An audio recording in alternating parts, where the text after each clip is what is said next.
Good morning, students. As you know, in last class we have discussed about the provisions related to consideration, and we have started a topic, and we have also completed the essentials of a valid consideration in Indian Contract Act. So, students, in today's class we are starting a new topic which name is legal provisions related with legality of objectives and consideration. हमें पता होना चाहिए कि हमारे जो objectives हैं या हमारे जो कंसिड्रेशन है वो किस तरह से लीगल होंगे, क्या क्या प्रोविजंस होंगे, वो हम पढ़ने जा रहे हैं. Both the objectives and considerations of a valid contract should be valid. कि सबसे पहला क्वेश्चन ही या सबसे पहली चीज़ हमको ये बताई जा रही है कि जो भी हमारे ऑब्जेक्टिव्स और कंसिड्रेशन होंगे वो वैलिड होने चाहिए. वैलिड मीन्स वो हम पढ़ेंगे. If anyone is unlawful or illegal then it becomes void. और अगर इनमें से कुछ भी अनलॉफुल है, ठीक है, या इलीगल है, तो उसी को हम void डिक्लेयर कर देंगे. According to the Indian Contract Act, in following circumstances agreement becomes unlawful. और इन following circumstances में जो एग्रीमेंट होता है उसे हम void डिक्लेयर कर देते हैं.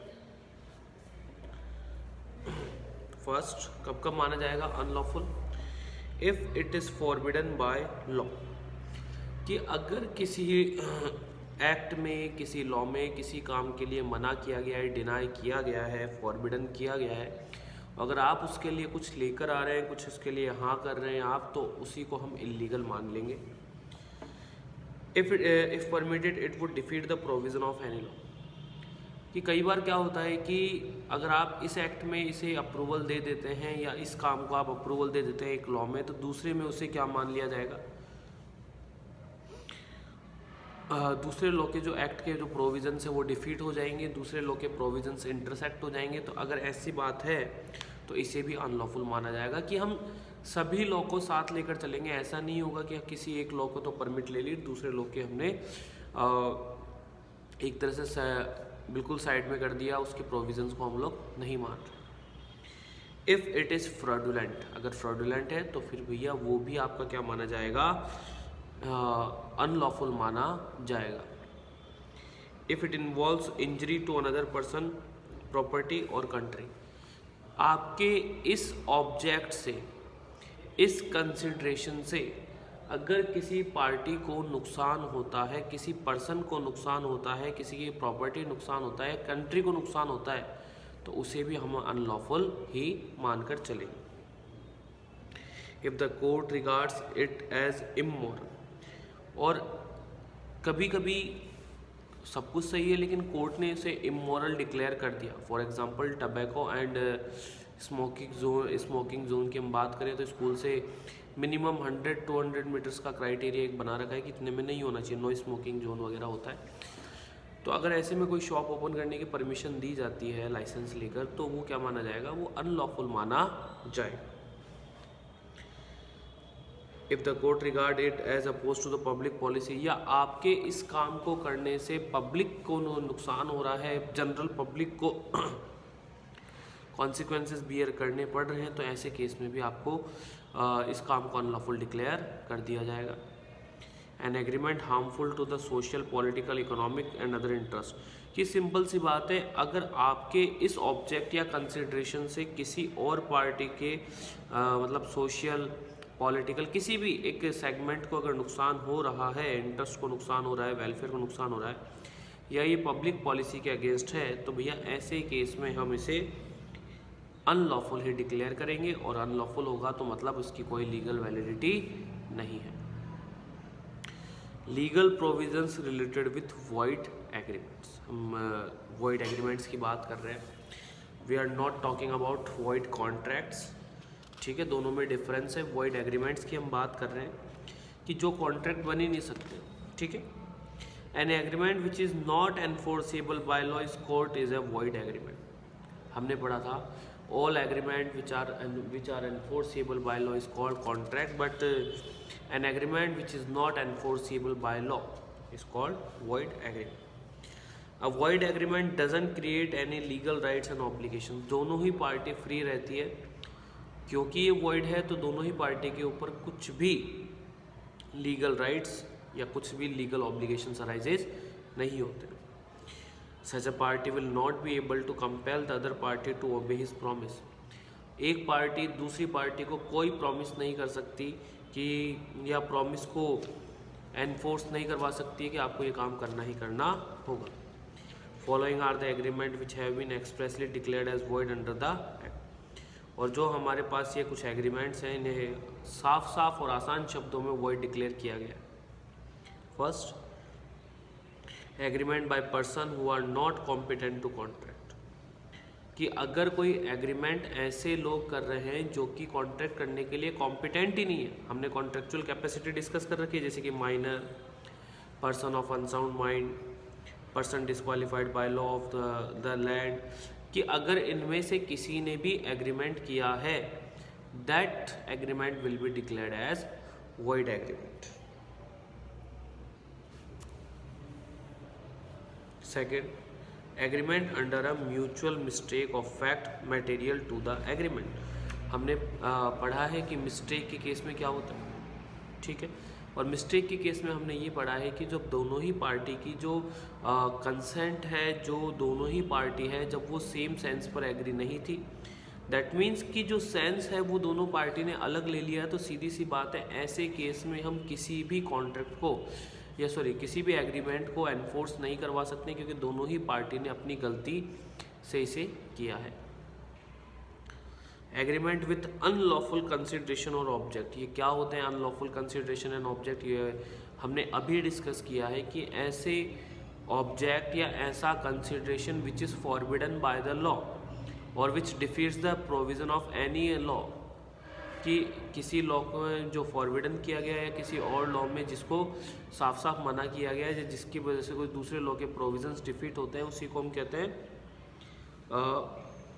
एग्रीमेंट, ठीक है, अंडर द अनलॉफुल कंसिडरेशन। और इसके ऊपर वाला रह गया agreement under the mistake of foreign law, कि आपके इस एक्ट से, आपके इस कंसिडरेशन से अगर किसी फॉरेन लॉ का वॉयलेशन होता है तो ऐसे केस में हम उसे भी क्या मान लेंगे, मिस्टेक फॉरेन लॉ मानकर उसे वॉइड डिक्लेयर कर दिया जाए। Agreement in restraint of marriage of any person other than a minor is void. The law regard the marriage as a right of every person, so person has the freedom to marry. कि एक बहुत ही unique बात है कि आपने कोई agreement किया, किसी राम ने श्याम से कहा कि आप शादी नहीं करोगे, इसके लिए सिग्नेचर कर दो, कंसेंट दे दो। तो अगर राम सिग्नेचर, श्याम सिग्नेचर कर भी देता है तो भी वॉइड है, क्योंकि आप किसी पर्सन को शादी करने से नहीं रोक सकते अदर देन माइनर। माइनर को राइट नहीं होता है शादी करने का 18 साल से पहले। तो ऐसे केस में आप किसी भी पर्सन को आप शादी करने से नहीं रोक सकते, ये उसका राइट है शादी करने का, ठीक है। सो साफ साफ कहा गया, अगर कोई एग्रीमेंट आपने कर भी लिया है तो उसे हम वॉइड डिक्लेयर कर देंगे, या वॉइड होगा। वॉइड का मतलब आप उसे कोर्ट के थ्रू एनफोर्स नहीं करवा सकते। Agreement by which anyone is restrained from exercising a lawful profession, trade और business of any kind is to the extent void. कि अगर कोई पर्सन बिजनेस करना चाहता है, अगर कोई पर्सन ऐसा प्रोफेशन अपना रहा है जो कि लीगल है, ऐसा कोई बिजनेस करना चाह रहा है जो कि लीगल है, ट्रेड करना चाह रहा है जो कि लीगल है, दैट मीन्स कि बिजनेस, ट्रेड, प्रोफेशन अपने सर्वाइवल के लिए कुछ भी काम कर रहा है which is, if it is legal then you can not restrained him from doing so. If you do an agreement with him for such thing then this agreement will be void. कि साफ साफ कहा गया कि आपको fundamental right दिया गया है, राइट टू डू बिजनेस, आपका फंडामेंटल राइट है बिजनेस करने का, प्रोफेशन करने का, बस लॉफुल होना चाहिए। और अगर लॉफुल है तो भैया उस केस में आपको कोई भी नहीं रोक सकता, किसी भी एग्रीमेंट से नहीं रोका जा सकता कि आप ये काम नहीं करेंगे, बिजनेस नहीं करेंगे। और अगर कर भी लिया जाता है that agreement will be void. Is it clear students?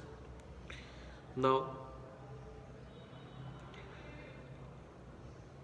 आगे कहना चाह रहा था, the constitution of India guarantees the citizen of the country the fundamental right to freedom to exercise any profession, trade और बिजनेस। जैसे कि मैंने आपको डिस्कस किया कि it is the fundamental right of a person, कि आपका ये फंडामेंटल राइट है कि आप अपने सर्वाइवल के लिए किसी लॉफुल बिजनेस को, प्रोफेशन को अपना सकते हैं। कोई एग्रीमेंट, कोई भी लॉ आपको नहीं रोक सकता है इन चीज़ों से। Agreement in restraint of legal proceedings are void. अब समझना, मैं आपसे एग्रीमेंट कर रहा हूँ कि कल को आप कुछ भी हो जाए, आप मुझ पर केस नहीं करोगे। तो अगर कोई ऐसा एग्रीमेंट है जो कि आपके लीगल प्रोसीडिंग से आपको मना कर रहा है, मतलब आपको बांध रहा है कि आप नहीं कर सकते, नहीं, यू हैव अ राइट। अगर कुछ गलत होता है then you can go to the court, और अगर कोर्ट में जाने से मना करने का कोई एग्रीमेंट किया गया है, that type of agreement will be declared as void. Agreement, the meaning of which is not certain, capable of being made certain, are void. The court will not enforce a value uncertain agreement. मैंने आपको ये बात भी हमने chapter 9 में पढ़ लिया था, essential elements of a valid contract में, कि a valid contract should contain all the material terms and conditions related to contract. कि आपका जो एग्रीमेंट किया जा रहा है, in which one party offers the other party and other party accept, so this agreement contains all the necessary और material information conditions. If there is no certainty, that means there is no contract, कोई contract तैयार नहीं हो सकता है। और court ने भी साफ साफ कहा कि कोई अंदाजे से कोई एग्रीमेंट नहीं होगा कि कर लेंगे, देख लेंगे, नो। प्राइस, टाइम, परफॉर्मेंस की कंडीशंस सब कुछ फिक्स होनी चाहिए। Is it clear? एक एग्जांपल भी दिया है। Ram agreed to sell his horse to Shyam for ₹5,000 और ₹10,000। कि राम अपना घोड़ा शाम को बेचने के लिए तैयार हो जाता है 5,000 रुपये या 10,000 रुपये, दोनों ही जो अमाउंट है वो उसमें लिखा हुआ है। अब बताइए कि शाम जो है वो क्या समझे, कितने में मिलेगा, 5 में या 10 में? एक नॉर्मल पर्सन के हिसाब से देखा जाए तो वो भी कंफ्यूज है कि एक ही चीज़ की दो प्राइस बता रखी है। That means there is no certainty of price, की प्राइस कितनी भी हो सकती है। जैसे कि हम कहते हैं कि देख लेंगे, आप तो अपने घर के ही हो। इस तरह के जो एग्रीमेंट होते हैं उन्हें हम वॉइड डिक्लेयर कर दे, वॉइड होते हैं। क्यों? क्योंकि there is no certainty. General parlance में लोग क्या होते हैं कि छोटे मोटे इन चीज़ों के लिए इतना देखते नहीं है। बाकी एक एग्रीमेंट, देखो ये हमारे आसपास की चीज़ों के लिए हम लोग सुनते भी हैं, देखते भी हैं कि सर ऐसा तो कुछ होता ही नहीं है, लोग कोर्ट में जाते ही नहीं जाते। लेकिन अगर आपको जाना है कोर्ट, कि आपको अगर लीगल राइट्स चाहिए, तो उस एग्रीमेंट का वैलिड होना ज़रूरी है, और वैलिडिटी के लिए हर टर्म्स एंड कंडीशन का फिक्स होना भी ज़रूरी है। अगर सारी टर्म्स एंड कंडीशंस फिक्स नहीं है, then this agreement will be declared as void and you can't move to the court for the compensation of the contract. Is it clear everyone? So students, क्या क्या complete कर चुके हैं? देखो थोड़ा सा क्विक रिवीजन कर लेते हैं।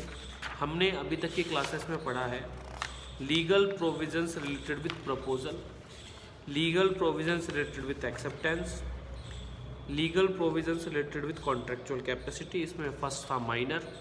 Second, provisions related with person of unsound mind, provisions related to person disqualified by law, legal provisions related with free consent, then coercion, undue influence, fraud, misrepresentation, mistake, consideration.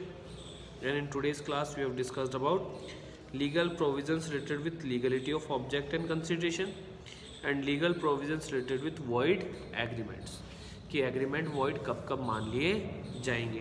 These are the condition which are specially mentioned. Job करने से रोकना, business करने से रोकना, शादी करने से रोकना, ठीक है, जो आपके फंडामेंटल राइट्स है उसमें से करने से रोकना। तो अगर ऐसा कुछ होता है तो उसे हम वॉइड डिक्लेयर कर देते हैं। ओके स्टूडेंट्स, सो उम्मीद है कि आप लोग रेगुलर बेसिस पर चैप्टर 10 को पढ़ रहे होंगे। इसका वेटेज सबसे ज़्यादा हमारी बुक में। तो still if you have got any doubt related to these topics, you can ask through WhatsApp thank you students, stay home, stay safe और अपनी सेफ्टी का ध्यान रखिए, घर पर रहिए, सुरक्षित रहिए। Thank you students.